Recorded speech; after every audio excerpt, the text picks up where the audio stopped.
Thank you everyone for joining us for this webinar, The Quality of Light, presented by Brad Schiller. My name is Laura Lawrence and I'm the Global Marketing Director at Harman. So just a few things before we get started. Everyone on the call is muted to keep down noise levels during the webinar. However, there is a Q&A function where you can submit questions and Brad will try to answer as many as possible at the end of the presentation. This webinar is being recorded and the link will be made available a few days after the presentation. We do have a number of other webinars taking place over the next few months for audio, lighting, video, and control, and we'd like to encourage you to take a look at the different webinars in our Learning Sessions Workshop series on pro.harman.com. We're adding new sessions daily, and we have over 25 sessions scheduled for July and August, so watch for those on the calendar. And now I'd like to introduce you to my colleague Brad Schiller, the presenter for today's webinar. Brad has been involved in automated lighting for over 30 years and is currently a business development manager at Martin Professional. He is the author of the Automated Lighting Programmer's Handbook and a regular columnist for PLSN. A self-described lighting geek, Brad enjoys sharing knowledge with others. Now I'll pass it over to you, Brad. Thank you, Laura, and thank all of you for joining today. I'm really excited to present this learning session to you. It's something that's really important to me, and hopefully it's very important to you as well. We're going to be talking about the quality of light because there's so many different choices we have in lighting fixtures for the stage that it's hard to know what's really the best, and we're going to talk about that today. So first of all, when we talk about quality of light, what we're talking about is white light output. So when you've got a fixture that you're lighting somebody's face, you're lighting a set, you're lighting costumes, maybe you're lighting a corporate piece of product or something, you want the best quality light output from a fixture that you can get. And unfortunately, not all products are the same.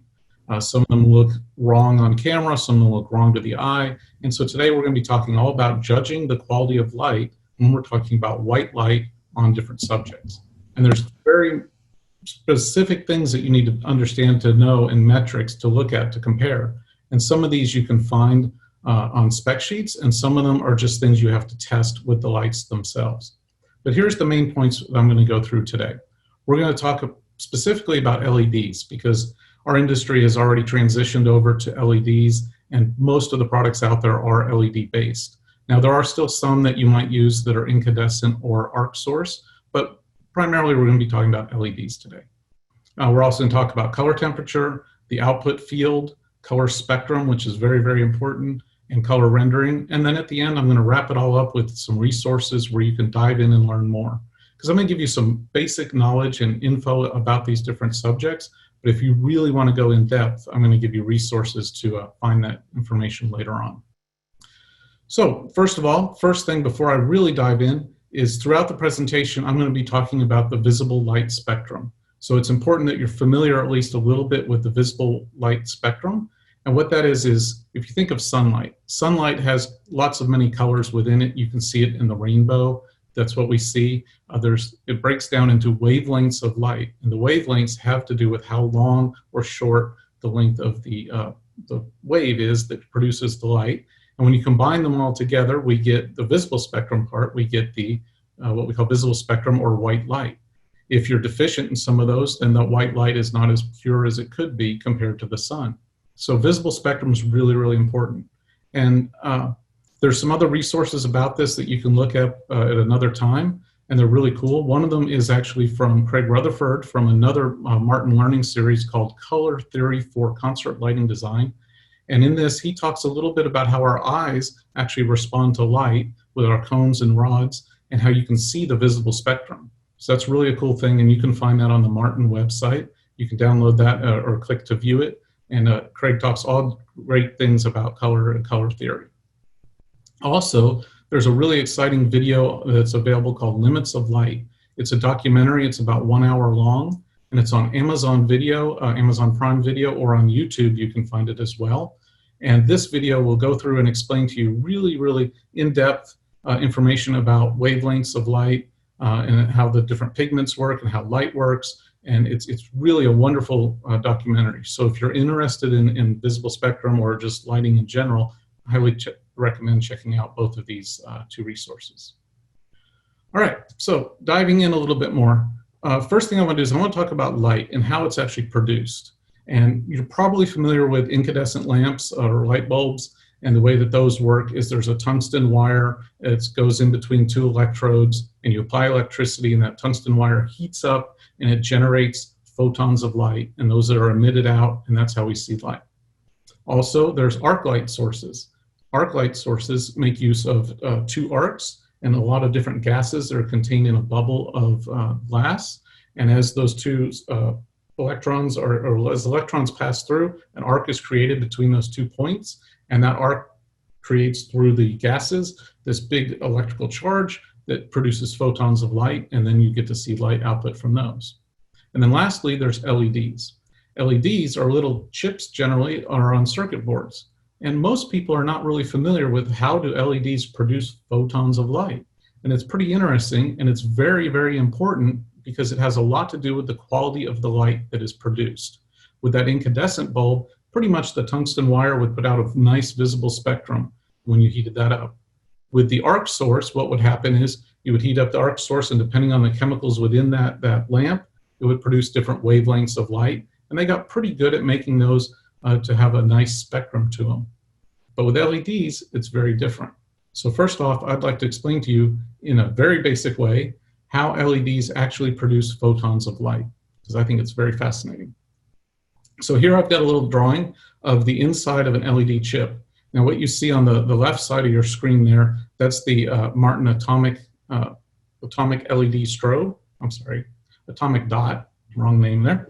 The video atomic dot, and I've taken the lens off there in that photo, and you can see there's a ring of LEDs that are around the main LED, and those rings are actually combined of RGB LEDs with 3 chips each, a red, a green, and a blue.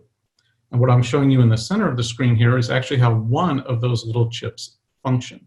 So deep inside there, when they produce an LED chip, the LED chip itself is very much like a computer chip. It's a silicon type of chip that actually has a lot other chemicals in it than just silicon. But if you think of a computer chip, it's like a computer chip. The difference is it produces photons of light.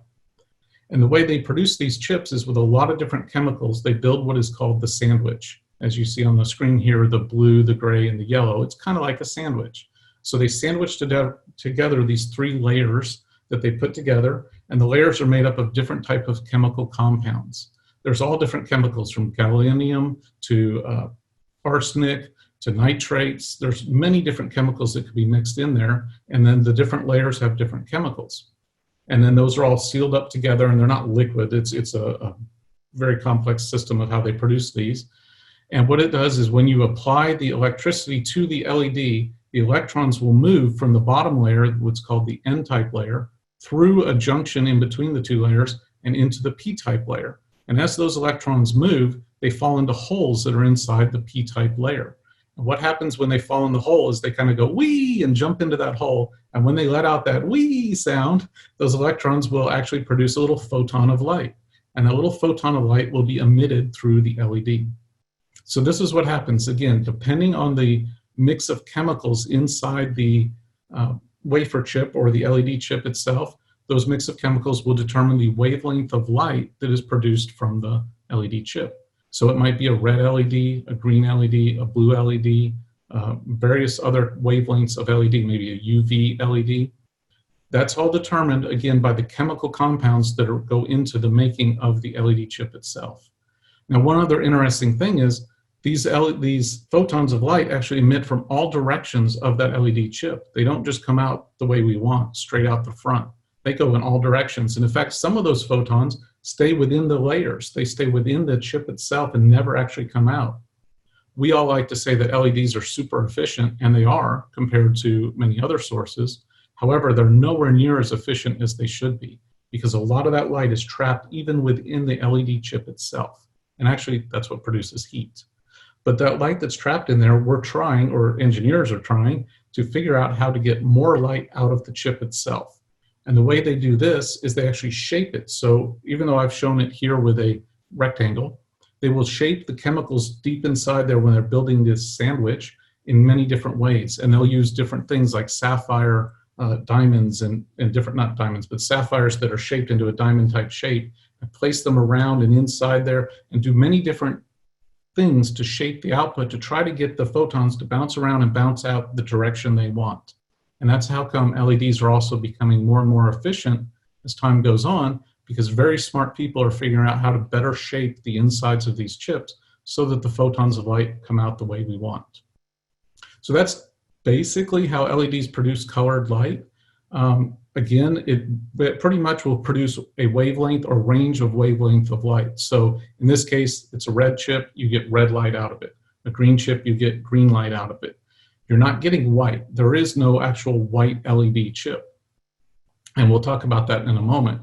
But when we have colored chips, what happens is you, again, are getting a range of LED of color out of that.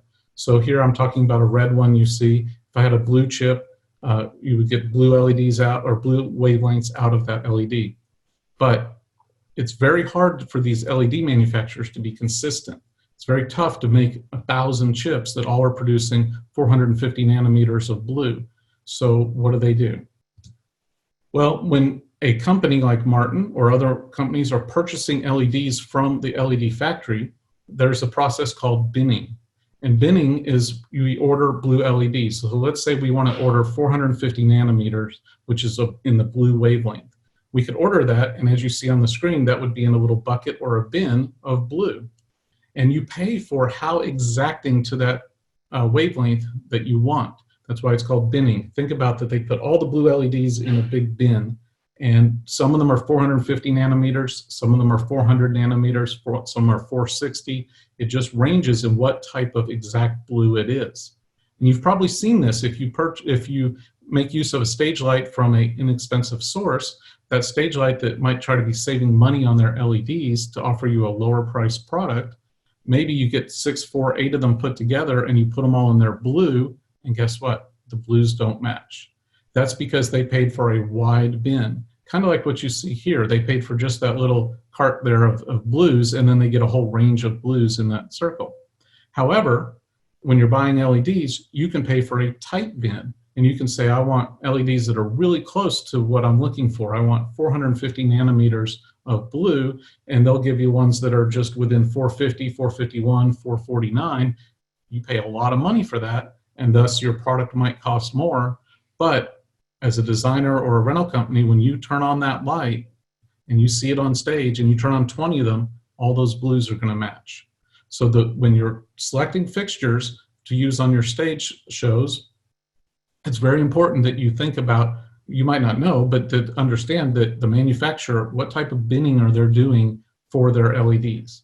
Now, most of the manufacturers, the top manufacturers in our industry, such as Martin, we choose very narrow binning. We pay extra money to make sure that our LEDs match from product to product and within all the different products, versions of that same product. So if you buy a quantum profile and it's got, I shouldn't say quantum profile because that's a white LED, but let's say you get a quantum wash that has RGBW LEDs in it, those blues are going to match across the entire range. So if you buy some from today and some from next week, or you get some from one rental company and some from another, put them all in blue, they should match because we've selected a very tight binning. However, some other manufacturers, maybe lower cost manufacturers, try to lower their cost of their product by choosing a wider bin.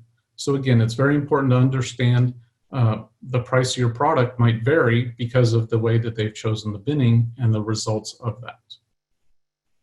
So that's about colored LEDs in the binning. There's also something called banding, and this is also very important. That is, how wide do you allow not just the bin of the colors matching, but how many other wavelengths are included. So here is a inexpensive, non-Martin, non-major brand LED color mixing light. I won't say what country it's from, but who knows.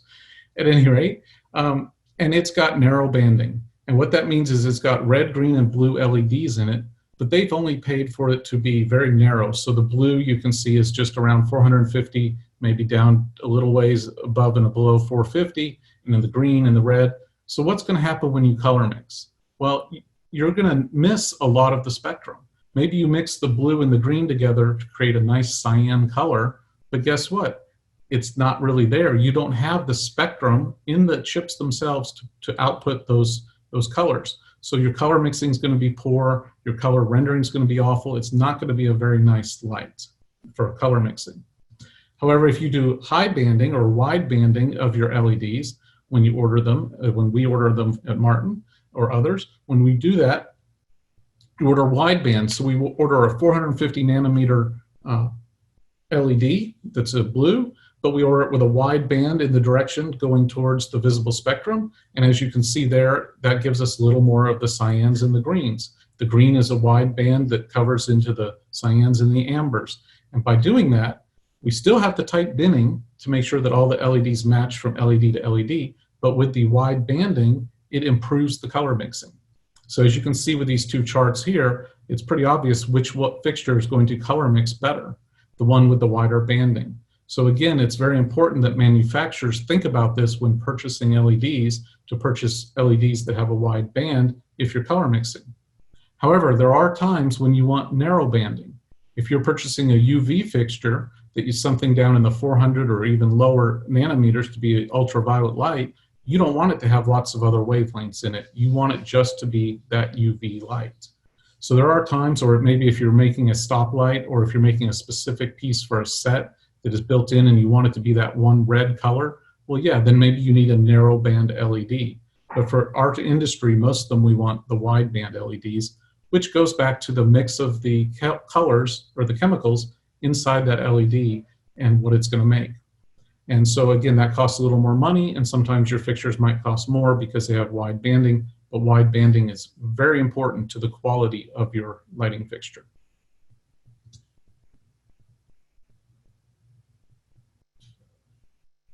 So that was talking about LEDs that produce colored light, but there's also white light. And as I mentioned earlier, LEDs only produce within a range of a certain wavelength. So how do we get white light out of LEDs? Again, looking back at the VDO atomic dot, in the center of that, there is a center LED that's a white light LED that outputs white light. But white light LEDs don't exist. Well, they do in a manner. Typically, most white light LEDs are actually blue chip LEDs of a very narrow band specific wavelength, and then they're covered over with a phosphor, and that's why they look yellow. You can even see it in the photograph there that it has a yellow tint over the front of it, because that's a phosphor. And a phosphor will react to that blue wavelength that comes out of the LED chip and actually convert it into other wavelengths of light. And it'll convert red, yellow, and green and allow the blue wavelengths to pass through. So that's how we end up getting white light, by combining those. And the phosphor, again, is a mix that has to be purchased and needs to be consistent, similar to the way that LED chips need to be consistent. But the phosphor is a mix of chemicals put together, and kind of like a fluorescent light, when it sees the blue light, it glows. And when it glows, it gives off different wavelengths of light. So what we then do is the LED manufacturer then puts a lens over the top of that that culminates and combines all those different wavelengths, the red, the yellow, the green, and the blue, together into white light. And then beyond that white light goes into the optics of the actual fixture itself. So this is how most white light LED chips are made. And it's interesting because what happens is you get a lot of blue. So you get a lot of blue coming through because that's the base of it, is that blue chip. That's why people are concerned about your monitors on your televisions or your computers or your phones, that you're looking at blue blue light all the time, because there's a lot of blue wavelength in that white light. In our stage fixtures, it's important to have something that has a great mix of phosphors that gives you the most wavelengths of other things besides blue that you can get, because ultimately we want that perfect visible spectrum. So again, it comes down to cost, what the manufacturer's paying for in their white light LED. Are they paying for a really great spectrum, or are they getting not so great a spectrum?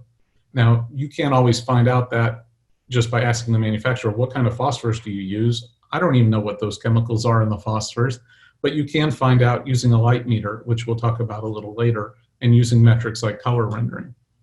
So again, this is how white light's produced. Some people actually use not blue LEDs anymore. Some of them are moving to purple LEDs that actually help with different phosphors to produce a better visible spectrum. And then I just recently, 2 weeks ago, came across this article that was published in a LED's website that was really cool and encouraging. And that is that they're coming up with a new way to do a phosphor-free white LED.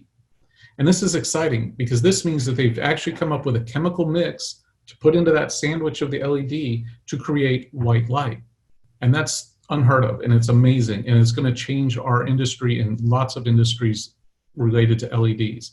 And that's at the early stages. Right now, it has a horrible visible spectrum. You would not want to use it to illuminate anything. It's great to use as an indicator light or as some sort of awful work light somewhere, maybe.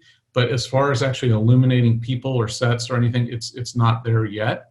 But it's encouraging because they're getting there. And soon, maybe in the next 5-6 years, we will have LEDs that actually produce white light with a great visible spectrum. So that's very encouraging. The other thing that it talked about in this article is that they've found a way to better shape within the LED to get the light output to be more narrow, to come out at a narrow beam angle. Because right now, most LEDs come out at a very wide beam angle, which puts a lot of work on optical engineers when they design the products to make that light fit within the zoom ranges that we all want to work with. It's also why you're not seeing a whole lot of LED products that work down to those like narrow 0 or 1 degree beam angles with a lot of output, because they start with this wide output from the LED and we're having to optically bring it down and we're losing a lot of output. So it's encouraging that they found a way now to get narrower output from LEDs. And again, that's in its infancy, but I think in the next couple of years, we're going to see that happening, which is very, very exciting because we're going to see a lot better output out of LED-based products, and we'll get those really narrow beams and hopefully lots of cool innovation coming. So again, there's good things on the horizon, but the white light LEDs, it's really important that we look back into the spectrum. So all that said about how white light LED is created, where we're at today, this is the Encore Encore Performance Cold from Martin, and its output is really nice. I've kind of mapped it out there over the visible spectrum, and you can see it covers pretty much a good range of the visible spectrum. So if you're using that fixture to light something on the stage, it's pretty good. It's got a good range of blues and reds and greens. It has a little lower dip down there in the cyans, and it's got more blue because it's cold engine, so it's a higher color temperature. As you'll see later, we'll look at the warm unit that actually has more red to it than the blue, as you would expect. But in the future coming soon to everyone, everywhere, there will be improved white light LED engines. And they're there now. They're just very expensive, and you're not seeing them. But you will see them in the future coming to our industry. And they will get to a point where they have a great visible spectrum. It might look something like you see here, where suddenly it's covering the full range.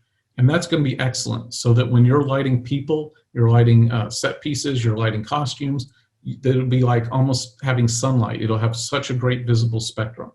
And it's going to be a really exciting time when those finally hit the market and are in use. So again, wrapping up on the LED section, LEDs are really important just to understand not every LED fixture is the same. Just because two manufacturers have two white light LEDs that maybe claim the same output, you need to look closer into and understand a little bit about the visible spectrum coming out of that. And we'll talk about color rendering metrics to measure that at the end of this presentation. However, hopefully you have an insight now into how LEDs are made and how they produce light, and how that can have a significant difference on what that white light is coming out of the front of the fixture. All right, so I'm going to move on now and talk about color temperature. Color temperature is a really cool thing that we talk about often. It's very important in many terms, but especially if you're working in a televised arena, or you're working in streaming like we are now, anything like that. Color temperature is very important working with the camera, but it's also important just generally working with light. And this really cool guy there that's on the corner of the screen, his name is Lord Kelvin. Yes, he was actually a lord, and he lived a long, long time ago. And he was sitting around one day, because he didn't have the internet or anything. So he was sitting around one day, and he had this little bar of iron, and he threw it in his fire, and he watched it heat up. And as it heated up, he saw it changed colors. It changed from this reddish, amberish color all the way to a kind of almost a pure white light, into a blue, and then even deeper blue, and he was fascinated that as it got hotter, it changed colors. And Kelvin did a lot of cool things, and he had a lot to do with measuring many different things and creating temperature scales and all. And so he started really mapping that out. He wrote it all out and measured the fire, and that came up with what we now refer to today as the Kelvin color temperature scale. And basically what it lays out to is somewhere around 3,000 Kelvin is where incandescent light actually falls. It's kind of a warmish, and you go lower than that, you get even warmer. Around 5,000, 6,000 is typically thought of being like a daylightish feel. And then you go above that, you can get into 10, 11,000 Kelvin, which is more of a bluish feel. Now, it's all white light, and you really wouldn't see the difference. If you look at something that's lit completely in 3,000 Kelvin, it's going to look white to you. But if you suddenly turn on a light that is 9,000 Kelvin, it's going to look blue compared to that lower color temperature of 3,000 that your eyes were adjusted to. And color temperature can have a lot of great things. It can make lights look brighter than other fixtures. So a higher color temperature fixture will look brighter to the human eye than a lower color temperature fixture. And that's just the nature of our eyes and our minds. So you can use that in your lighting design as a tool to actually use color temperature as a tool. So for example, if you need that light of God to shine down on someone during a show, you could light the stage in a lower color temperature, say 3,000, 4,000 Kelvin. And then when you turn on that light of God, adjust it to a really high color temperature, maybe 8 or 9 or 10,000 Kelvin, and it's going to have this really bright look to it to the human eyes that are watching your show. It's going to have a little bluish tint to it, but it's also going to appear brighter. And so those tricks like that can be used in your designs. But again, Kelvin came up with this chart, and what I want to tell you, sorry, I got a little distracted there. Back when he did this with the little piece of iron in the fire. Well, that was cool, but that wasn't really a great way to track this. And so as times developed and people got a little more oriented in things, some physicists came up with a theory that they call a black body. And a black body is not a real object, it's just a thing that they describe that doesn't actually emit any light of its own, and it doesn't actually reflect any light. But if you heat it up, you can actually measure exactly the wavelengths of light that it will emit if it's heated up. And so by doing that, they're able to actually track the wavelengths of light that equal these different colors that you see on this chart. So if we're at 3,000 Kelvin, how can we really tell what is truly 3,000 Kelvin? Well, we can tell that through the color spectrum of the color temperature. So they've done that with what they call, again, the black body curve.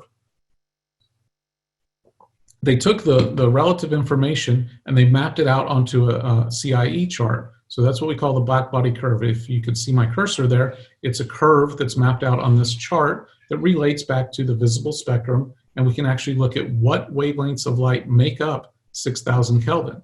So for example, right here we can see in the middle, 6,000 Kelvin is that color. It's kind of a higher color temperature. On the other page, we can see the lower color temperature. 3,000 Kelvin is much lower down on the curve, and it's kind of in this browner color versus the bluer color of the higher color temperature. And the measurement of that is very, very important because it tells us the quality of the white light output. How well is it achieving its proper wavelengths for its color temperature?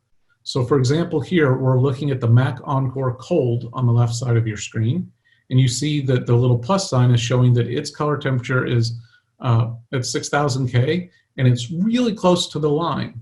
And the difference, how far off it is from that line, we measure that, and it's called the delta UV.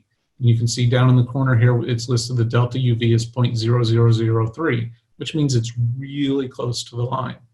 Now, if it was far off of the line, then it might be 6,000 Kelvin, but it might look a little pink if it's off in that direction. Or it could be 6,000 Kelvin above, and it could be up there in the greenish color. Perhaps you've used a moving light in the past that has a high color temperature by default, say 6,000 Kelvin, and you put in its CTO filter to bring it down to 3,000 Kelvin. And maybe you noticed that that 3,000 Kelvin didn't look like an incandescent light. Maybe it looked a little more amberish, or not even amber, more pinkish tint to it. I'm sure you've seen that. We've all seen that. There's many CTO filters that bring in a pink. And that's because they're actually hitting 3,000 Kelvin, but down in this range. So the wavelengths of light that are taking it to 3,000 Kelvin are off of the black body curve, and they're down in this lower range. Or they could be in a higher range, and it could look greener.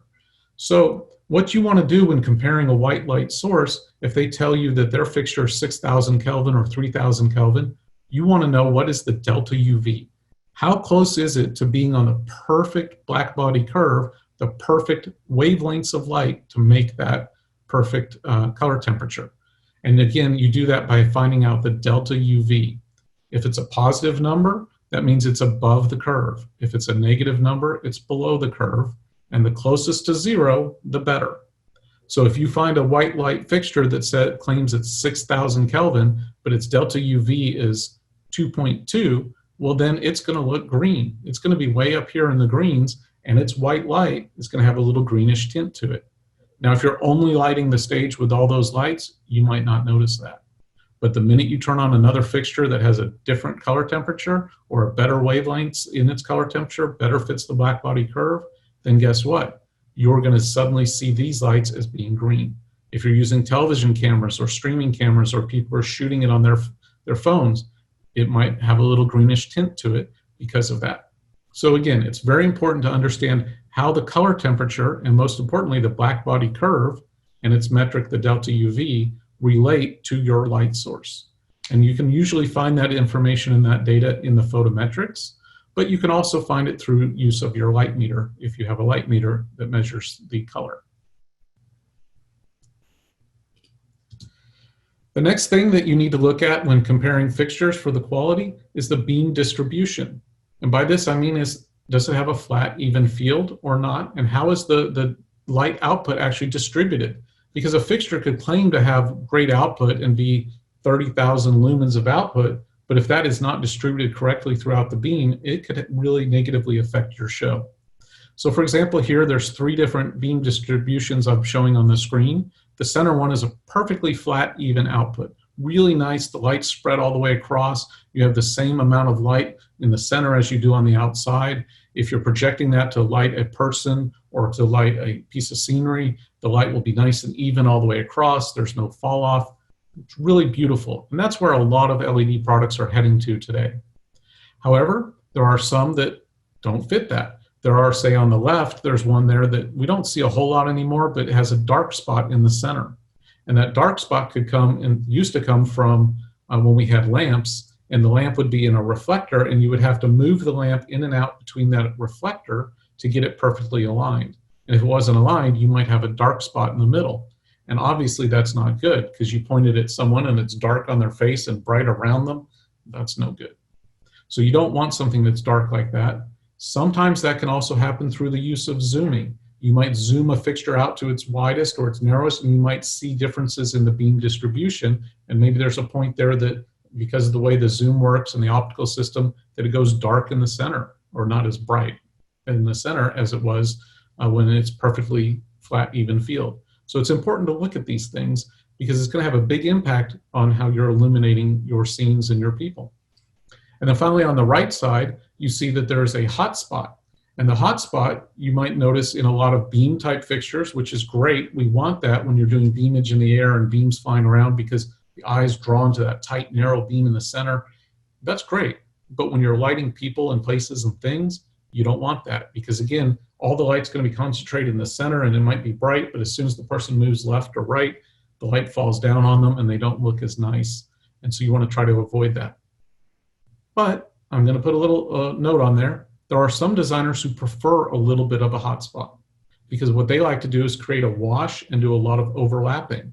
And the hot spot actually helps, because with the overlapping, if you line it up correctly, all the hot spots work well. And then where the 2 fall-offs are in the center, that's where you overlap those 2 lower points.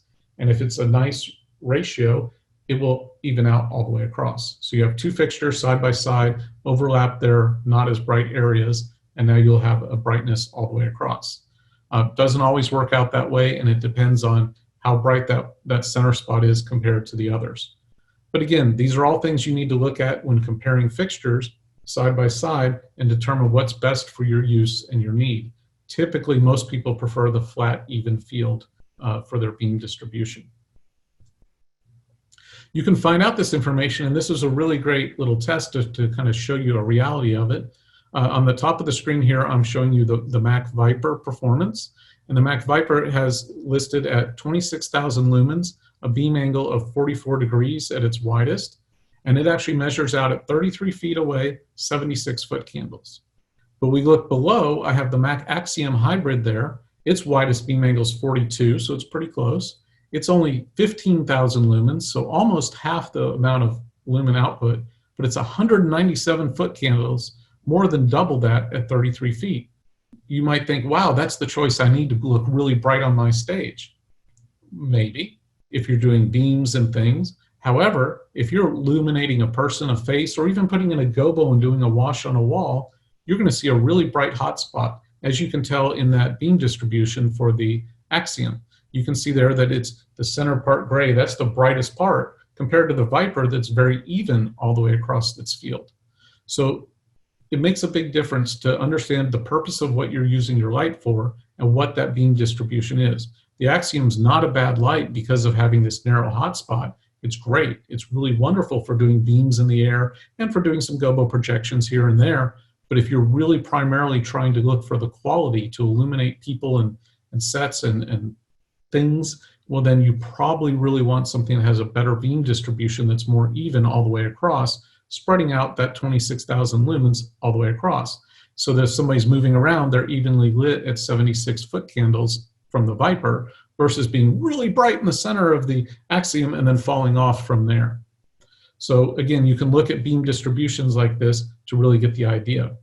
Now the axiom also has a beam flattener in it that you can make use of. You can put that in and it drops the foot candles down to be almost in the range of the Viper. However, if you look at the chart there, again, it's widened out that hotspot, but it's still not anywhere close to what the Viper is for its beam distribution. So beam distribution is a really great thing to look at when you're comparing your fixtures.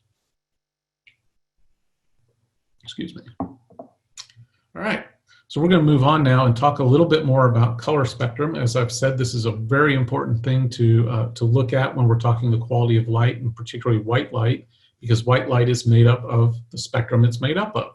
And if it doesn't have everything in it, then it's not great white light. So first of all, let's look at daylight. Daylight is the ultimate gold standard thing that we all compare and know. That's what our eyes have been developed to see. So it, of course, has all of the visible spectrum in it. So all of the spectrum is there. It's what we want to try to achieve. With incandescent light, it had a lot of red in it, but it also was full spectrum. It had everything there. It looked great. You could use daylight or incandescent light to light people, places, and things, and they're going to look wonderful. However, if we look at something like fluorescent, pretty much we all know fluorescent light is horrible and not something we want to use on stage or to illuminate people. There are some professional film fluorescents that have been designed with really high quality spectrum, but your everyday average fluorescents are no good. And a really good example is, let's say you go into a store and you purchase a red shirt and you look at it in the store and you go, yeah, okay, it's got some red in it, but it really doesn't do much for me. It's kind of muted, and I like that. I don't want a lot of red. And it has the spectrum as shown here. It's green and yellow is spiking, but there's not much red in the store, so it doesn't look like it's super red. Then you walk outside in the sunlight and you go, whoa, this shirt's got all this red all over it, and it's really bright red. Why is it so different? Well, that's because when you viewed it in the store, the lights that were illuminating it didn't have much red spectrum in the light itself to actually put red light on it for you to see. So it's very important when you're lighting the stage that you look for a fixture that is as close to full spectrum as possible. That's what you're looking for in your high quality products to illuminate, again, faces and set pieces and costumes and everything else. When we had halogen lights, they were pretty good. They were a little deficient in the blue. And then there's just some examples here of some general cool white and warm white LEDs that are not very good in this sense, that show you, again, let's say that warm white LEDs really got a lot of green and yellow in it and not a whole lot of red or blue. So that would be deficient and cause problems. And you would see problems if you used that warm white LED and you illuminated your show. And let's say the costume designer had done all these great blues and things, and he had done that in a lab, and he saw his colors with a really nice light. And then on stage, you light it with that warm white LED, and you say, oh yeah, I have a low color temperature. It's going to look beautiful. Guess what? Those blues are not going to look the same way with that particular product because the fixture just doesn't have the wavelengths in it. So it's really important that you try to find a fixture that has a full spectrum, as full as possible. Here's some examples, again, back to the Mac Encore Performance. The fixture itself comes in two different models, cold and warm. And here you can see these are nearly full spectrum fixtures. We have designed the white light LEDs. We've purchased white light LEDs that come with the near full spectrum so that we're giving you the highest quality possible on stage so that colors, when you light, again, faces and sets and costumes, they all look very good, very natural, as they should appear. And you can see, as you would expect, the cold unit has a little more blue in it to get that higher color temperature, and the warm unit has a lot more red in it to get that warmer color temperature. Of course, you can adjust these through your color mixing or through various other flags that are in the fixture, but the raw output from that white source is a beautiful, nearly full spectrum colors to it. As an example too, I got this chart here that I just brought into the screen that is a fixture from a competitor that actually doesn't use a white light chip. It uses red, green, and blue chips to mix together to create white. And here you can see the spectrum is not that great. It's spiky in the red and blues. And if you want to try to get into those cyans and those ambers, you're going to have a tough time because it just doesn't have those wavelengths. So although they say they have a white light source that can mix with red, green, and blue LEDs, it's going to be deficient. So it's very important that you understand the color spectrum that is being produced from the white lights in your LEDs. So moving on, we're going to talk about color rendering. Color rendering is a big topic these days. A lot of people talk about something that you've probably heard called CRI, and we're going to talk about why that's no good in just a few minutes. But color rendering, why is it important? What is it? Well, first of all, here's my favorite thing. I love chocolate. I like a lot of really good chocolate. M&Ms aren't the best, but they are pretty good, and they're colorful. So they're a good example here. So with color rendering, if I took my M&Ms there and I illuminate it from two different light sources, one on the left and one on the right, you could probably see which one has the better color rendering. The one on the left is a full spectrum light source that has really good color rendering. The one on the right is a fixture that, well, that fixture didn't quite have as much of a great color spectrum to it, and its color rendering is poorer. What color rendering means is when you shine a white light onto a subject, and it's a multicolored subject, how are those colors going to render under that light? How are they going to look? Are you going to see the red in the true vivid red that it looks like? Or is it going to be a muted red? Is the blue going to be nice, or is it going to be missing out? And that all relates back to the color spectrum of the light source. But we can't tell that until you actually shine the light on a face or a costume or on something. So what do? Well, we have to rely on metrics. And there's several different metrics that we use to determine the color rendering of a lighting source. Before we go into those and what they are and why you would use some over the others, it's important to understand how they all work. So no matter what the color rendering metric is, whether it's CRI, TM30, TLCI, or any of the others, they all work in the same basic manner. They take a series of color chips, predetermined colors, as you see on the top row by the sun up here, and they say that is how those colors will render from a known subject that is full spectrum like the sun or an incandescent lamp. So if I put this card out in the sun, this is how this color should look under the sunlight. Then you take your light source that you want to compare, say some moving light, and you illuminate the same chip, and you look at how close is it to matching that known source of the sun. So if we do that, and we look, let's say here at VS3, sample 3, you can see that this lighting fixture is way off from matching how that color would look under the sunlight. So you look at that and you go, well, it's way off. So you rate that on a scale of 1 to 100. 100 means it's perfect. It perfectly matches that color. Or it's way off, it's going to get a lower score. It might get a 10 for that particular color chip. So you do that for all the different color chips, see how close or far your light source is from the known good source of the sun. And then you add them all up, all those scores 0 to 100, and you average them in some way, and you go, boom, there's my score. My score is this. Now with that score, you can compare this light to another light and say, well, if this light has a score of 99 and this light has a score of 22, I can definitively say the score of 99 is going to be better for rendering color than the score of 22. And it's very important when you're, again, lighting, I know I keep saying it, but when you're lighting people and sets and things, to have really great color rendering. If you're just doing beams in the air, it doesn't really matter so much. So again, this is how all these different color rendering metrics that we're about to speak about work, is comparing a known source to your source and how well it renders specific colors. However, Nobody actually goes outside into the sun with a chip chart and looks at it and then tries to run into their moving light and compare and see. The way that these are calculated is through the use of a light meter. So typically people will use some sort of light meter or color meter that gives them the color spectrum of the fixture, and that can actually go in and determine the color rendering metric. So it could be CRI or TM30, and it will just tell you this is the score for that fixture. But you have to realize not every light meter is created the same. And the way it does it, again, they're not comparing the chips. What they're comparing is the spectrum of your light source to that known light source, and how well would that spectrum actually render those colors. So it uses algorithms, and those algorithms are built by programmers who are generally smart people, but different light meters might use a slightly different algorithm. And the chip on the light meter, the sensor, might be different. So you could use one light meter versus another light meter and get a totally different CRI or TM30 score out of the different light meters. So it's important to understand that it's all based on numbers and math and things like that. It's not always just truly comparing from a chip chart.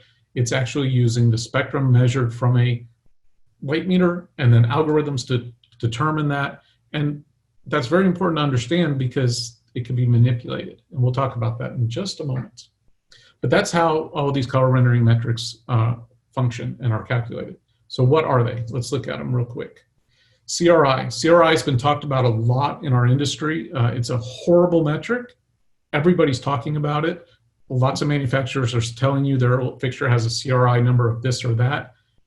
We should not be using CRI. I will tell you why in just a moment, but first let's understand what it is, and that will really tell you why it's a poor metric before I go on my soapbox. So CRI is known as the Color Rendering Index, really nice name for it, and it was developed a long, long time ago for a very specific type of fluorescent light. It was not developed for LEDs, and it really shouldn't be used for LEDs. See, I'm back on my soapbox. All right, so what is it? Well, what it does is it uses this chip chart you see here with 14 colors. Oh, wait, no, sorry. Actually, it only calculates the first 8. It was designed with the 14 chips, but the metric actually uses just the first 8 colors. Sometimes a manufacturer will tell you their R9 number, but really the normal numbering system is based on the first 8. So again, like I just said, it looks at those first 8 colors there you see, compares that to your light source to the known source, how well it would render those colors, and it gives it a score 0 to 100. Now, you notice those colors 1 through 8, there is no red, yellow, green, blue. There's just very muted colors. There's not much saturation to it, and there's not a great range of wavelengths. This is one of the inherent problems with CRI. It's only limited to those few colors. Another problem with it is the fact that it takes those scores 0 to 100 for each of those 8, it adds them up, and it just averages them. So you add them all up, you get a score of 653, divide by 8, that's your color rendering score. That means the numbers can be manipulated. How can they be manipulated? Well, you can add in different wavelengths of light and maybe have lots more wavelengths of a specific, let's say red or green or a different thing, and that would cause the algorithms to work in such a way that maybe the R4 would have a higher number and the R5 might be a little lower, but that basic average, they're all going to come out together the same and will give you a higher score. So CRI is a horrible metric, horrible metric, because it doesn't take saturation into account, it doesn't make use of most of the spectrum, and it's a basic average. Now, I keep telling you it's a horrible metric. Lots of people are counting on it and using it today, and we'll get to what you should be looking at. But I want to give you a very good example of just how bad CRI is. What I'm showing you now on your screen are 2 different images illuminated by 2 different fixtures. Each fixture is going to have a different CRI score. Which one would have the higher CRI score, the one on the left or the one on the right? Now, obviously, it depends on your monitor. You may or may not see these 2 looking the same that I see them. But in general, just to get the idea, hopefully you see the difference in your mind, or even shout out loud in your house right now. Just shout out and tell me which one you think has the higher CRI, the one on the left or the one on the right. Oh, I think I heard somebody said the one on the right. But you know what? Actually, they both have the exact same CRI score. What? How could that be? Well, that's because CRI does not take into account the red, the green, the yellow, the blue, all those great things, or saturation. So if these two could have the exact same score, these two fixtures that could look this wildly different, then how could CRI be a good metric? How could I use that to really determine how well that costume is going to look? I mean, look at that one piece in the center there, how vivid and different the colors are. If that was a costume that the costume designer created or a set that somebody created, they would be very upset if I used the fixture on the right when they were used to expecting it to look like the fixture on the left. And if CRI told me that these both have the same score, how would I know they would look so different? We need a better metric. And there is a better metric out there, TM30, which we're going to talk about in a moment. But I have one more little bit to talk about with CRI. CRI filters. There are fixtures on the market and continuing to be fixtures on the market that have CRI filters in them. It is a device you can bring into the path of the light that will increase the CRI score. Now, I just told you the CRI score really is no good. And I just gave you an example of why it can be very confusing and why you shouldn't use it. But there are CRI filters out there. It's important to understand what they're actually doing. So I took this information here. I'm not going to tell you what manufacturer. It's one of our competitors. But they publish very good information on their website and in their photometrics. And this is their actual chart from their photometrics and their actual value, that they have a CRI score of 72 and color temperature of 7,000-ish lumens Kelvin and almost 38,000 lumens of output. And it's a pretty nice color spectrum they have out of it. Now, if you bring in their CRI filter into the path, it goes up to a CRI of 84. Wow, it went from 72 to 84. Wow, is that a good thing? It sounds good, sure. Well, what's it doing? Look at the spectrum. Again, this is the spectrum from their own documentation. It's taking out some green. Is it adding more colors out of the spectrum? No, it's taking out some green.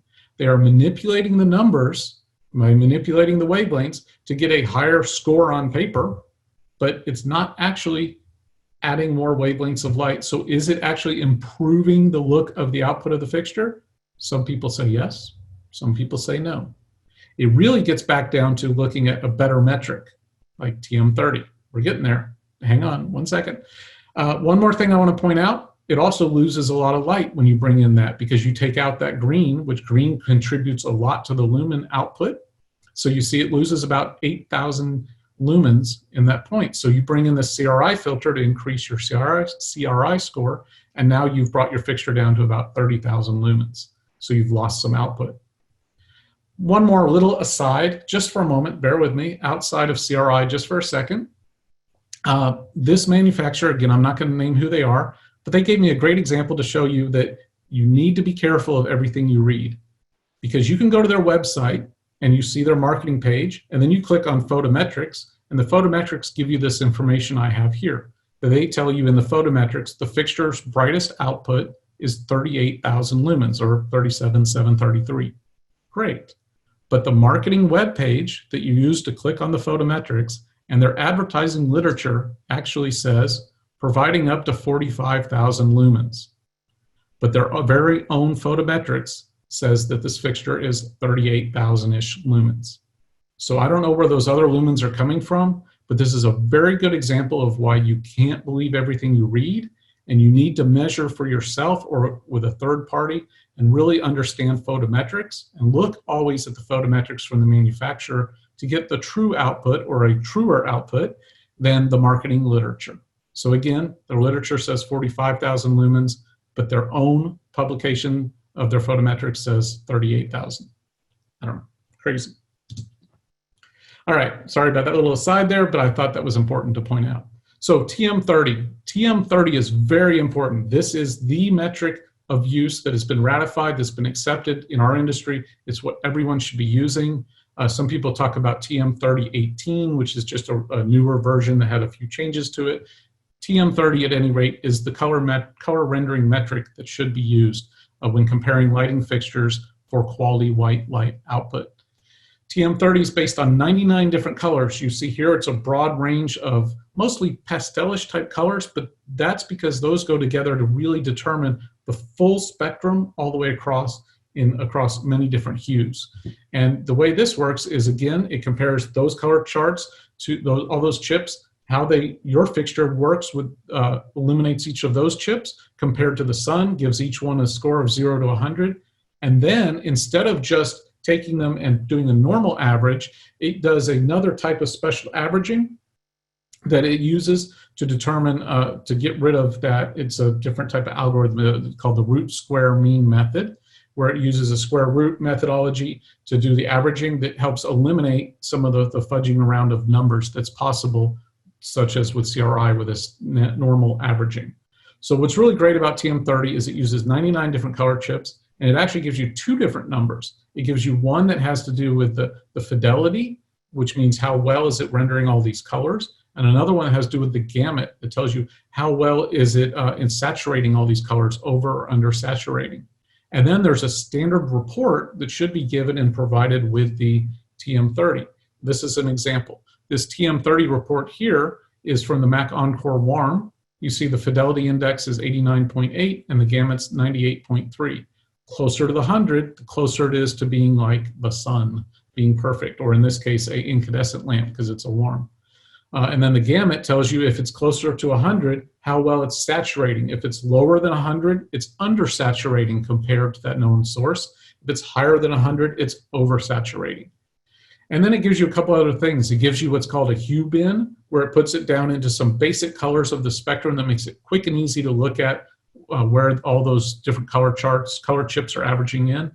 And then on the bottom right, it shows you a color icon that shows a circle. And in that circle, you can see if it's fully illuminating throughout that circle, you're going to get most all of the spectrum. If it's missing some, like this is missing a little bit of red, a little bit of green, you can see that quick and easily. And that makes it very easy to compare to two different fixtures, because you might compare it to another fixture that is missing a lot of the red at one end of that, and you could just look at that little circle and know right away, okay, that's why its score is a little higher or lower, because it's missing some red. And if that's important to you, then you can make your decisions based on that. The last score I want to talk about is TLCI. Now, when we talked about CRI, which I think is awful, and TM30, those have to do with color rendering for the human eye. So if you're doing a concert, a theater, a play, a corporate event, you've got people in the seats, hopefully, they're watching the show. It's their eyes that are important for those color rendering metrics. But if you're lighting for television or for camera or for streaming or any of those types of things, you want to look at the TLCI score, because this score does the same thing for color rendering, but it does it based for the camera, not for the human eye. So it uses a standard television chip chart, which looks like this. It has 18 colors plus some grayscales, but it doesn't make use of the grayscales. And it takes that chip chart, does the same comparison, and it gives you a score of 0 to 100. Again, it uses the root square mean calculation, and it gives you that average out of that. If it's 85 or higher, guess what? That light will look great on camera. You don't have to worry. If it's between 50 to 85, you might have some problems with some colors on camera, but you can make corrections. And if it's below 50, don't use this light on camera, not to illuminate people and things. For beamage, great. So TLCI is really cool. It also gives you can see on the chart there, it gives you some numbers and things you can give to your video engineer, and they can enter in the data and actually improve the video image based on the spectrum of your light and its TLCI score. So again, if you're using television, use the TLCI color metric. One last little thing back to CRI. You can tell I have a lot to tell you about CRI. I do want to say I talked about color filters. The Martin fixture, the ELP fixture, ELP color fixture, actually has a mode, two different modes, high output and high quality. And we will tell you that the high quality will increase your CRI score. Now, I don't like that, but we have it. Let me show you what that does. So here it is in the high output mode, which I highly suggest you only use high output mode. It has a CRI of 85, and you see the TM30 score and the TLCI score there as well. If I turn on the high quality mode from its user menu, what that does is it actually limits the intensity output of the amber chip, because it's a red, green, blue, amber, lime LEDs in that fixture, and it actually will limit the amber and a little bit of the green.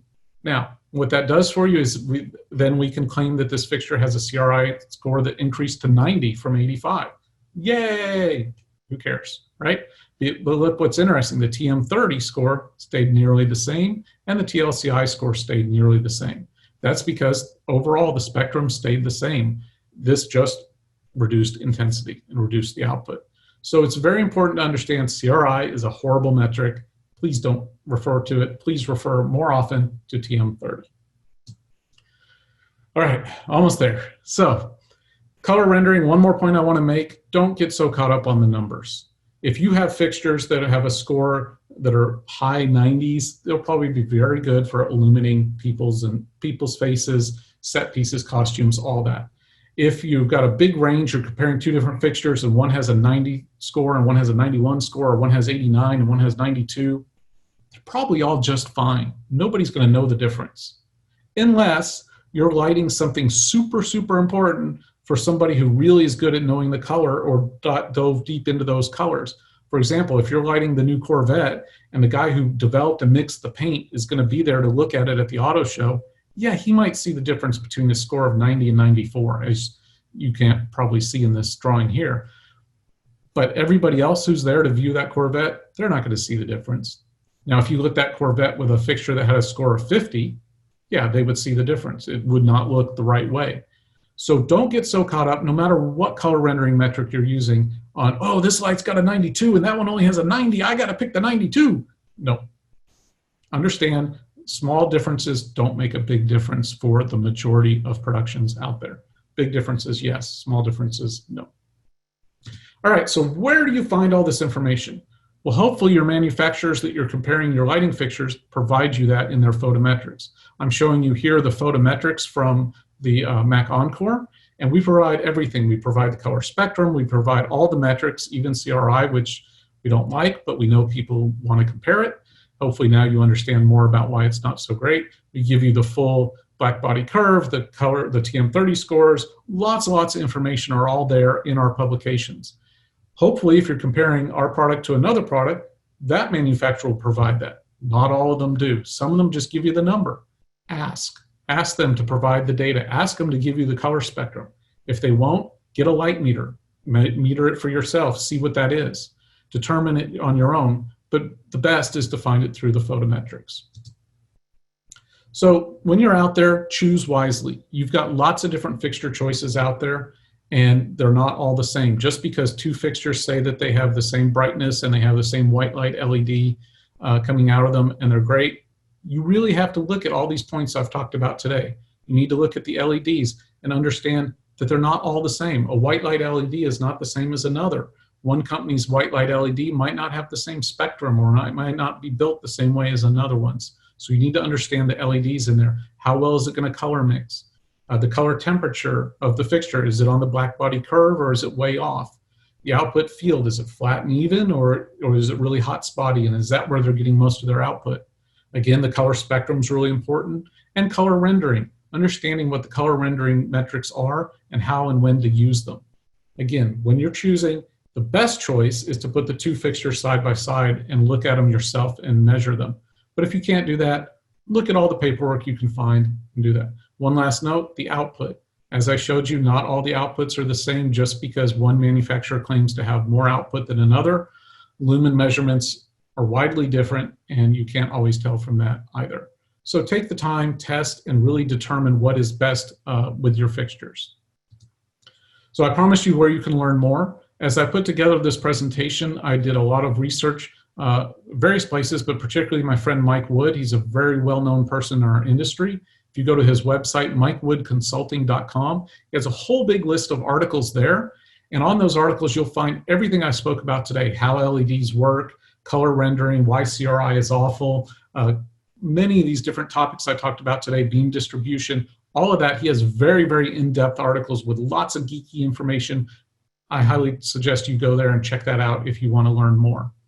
Also on his website, another thing he does for Light and Sound America and Light and Sound International is he produces product reviews. And he has very unbiased, very technical, detailed product reviews. So if you go there, you can also click on his website. And this is a wonderful resource to find a third-party measures and metrics of lighting fixtures. So if you're comparing our fixtures to someone else's or any fixtures, go see if he's done a review, and he will give you the color spectrum, the color output, all the metrics. He measures everything. He'll tell you how loud it is, everything he does from a totally unbiased way in a third party. Wonderful source. So check out mikewoodconsulting.com. All right, so that was a lot of information, and I thank you for staying with me and enjoying it. And hopefully you've learned a lot and you'll make better decisions going forward on the quality of light. Thank you very much. Thanks, Brad. We do have questions if you have time. Yeah, super. I love it. All right, wonderful. The first question is asking, as a consumer of higher end lighting fixtures, how often should I expect a major upgrade in tech? It's a very good question. They upgrade pretty often. I mean, the LED world, the light sources themselves are updating all the time. Our industry is basically trying to not overwhelm the rental companies in particular. They don't want new light sources coming out all the time and new fixtures.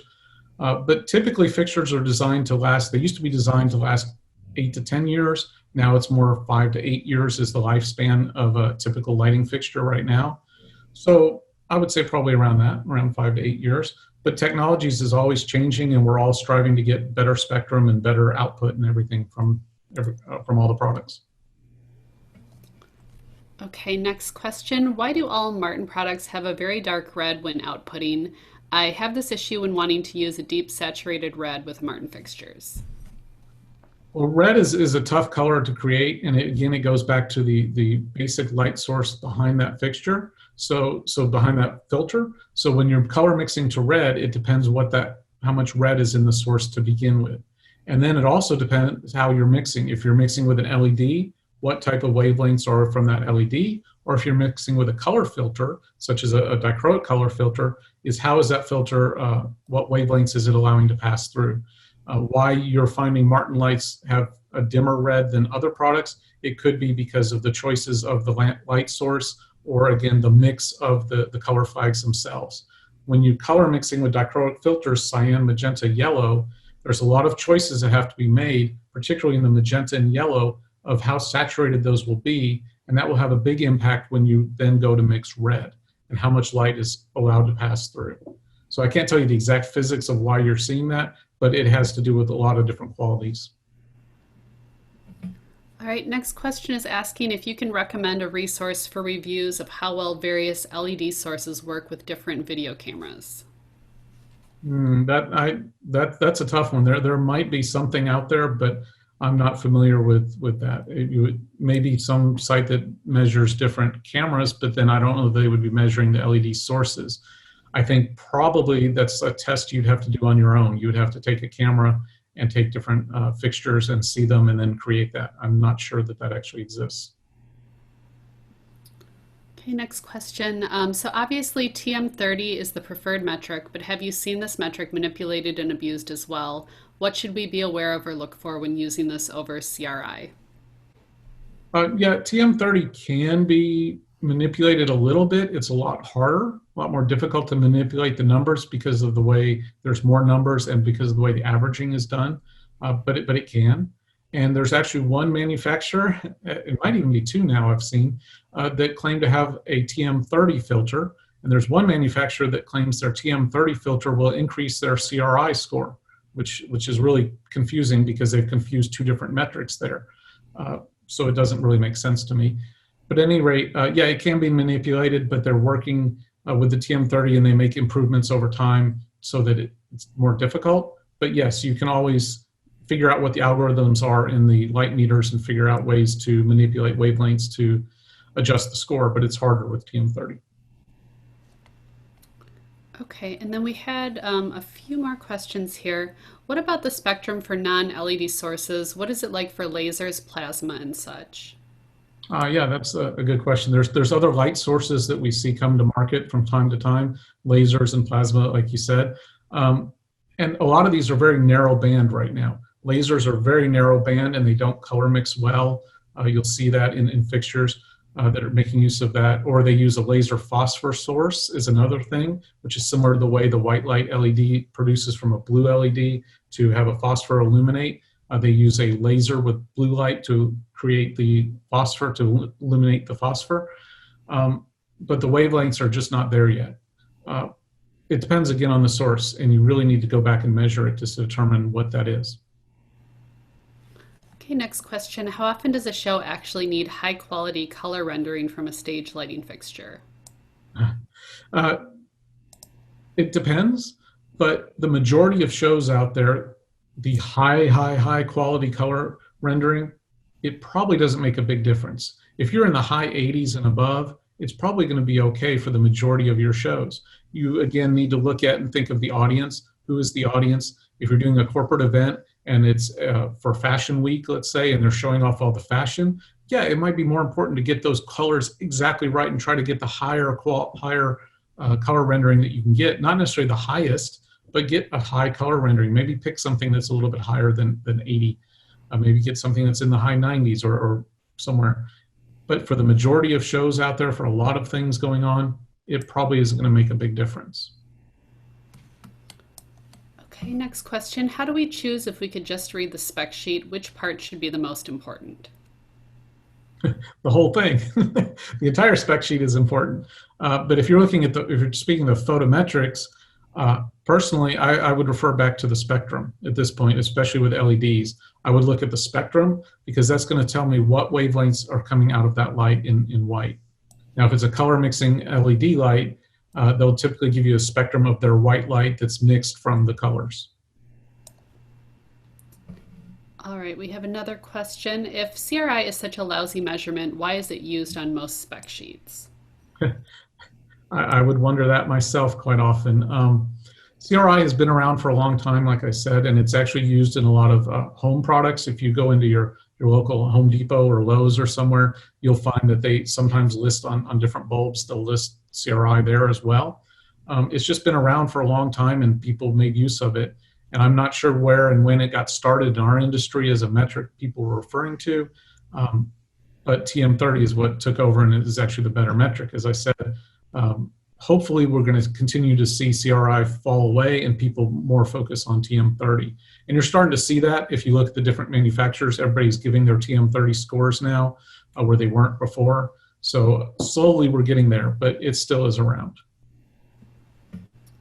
Right, next question. What type of light meter do you use for measuring spectrum and color rendering?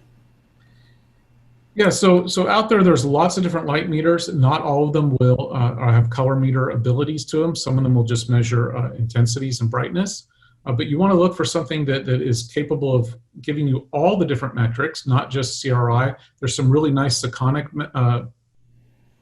light meters out there, like the one I showed in my presentation that show you a lot of information. There's some older ones that only give you CRI or don't give it at all. One that I use, I actually have it sitting on my desk. If you can see my screen here, I have this little meter here. It's a really cool one from ANSI Tech. It's called the Lighting Passport, and it uses Bluetooth to connect to your computer or to your phone or your tablet. And it is great because you can just update the app and they can give you all kinds of new updated information for everything. But it also measures and provides you lots of information. It'll give you the color spectrum. It'll give you the color temperature, the black body, delta UV. It gives you all the different metrics you could ever want, lots of stuff. But it also allows you to save that data onto your phone or your tablet and compare. So you can create your own database. You can go into a lighting shop and measure all the Martin lights, then measure all the competitors' lights and all of another.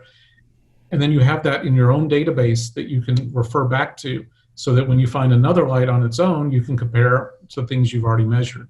So I really like that.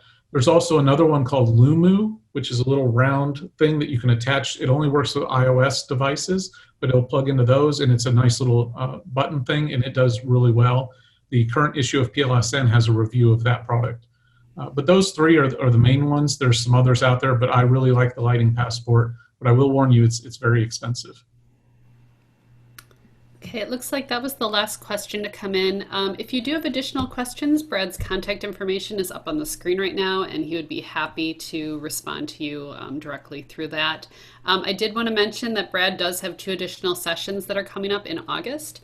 On August 4th, he has From Idea to Output, the development process of a moving light. And then on August 20th, he is doing a joint session with Craig Rutherford, who is also a fantastic presenter, and that will be on conceptual design principles. So if you'd like to register for those, just visit pro.harmon.com, and the full calendar of upcoming sessions is there. Brad, thank you so much for presenting, and thank you everyone for attending. We really appreciate your time. Yep, thank you, everyone, and feel free to email me and I'll answer any other questions you have. Thank you. Bye. Thanks. Have a great day.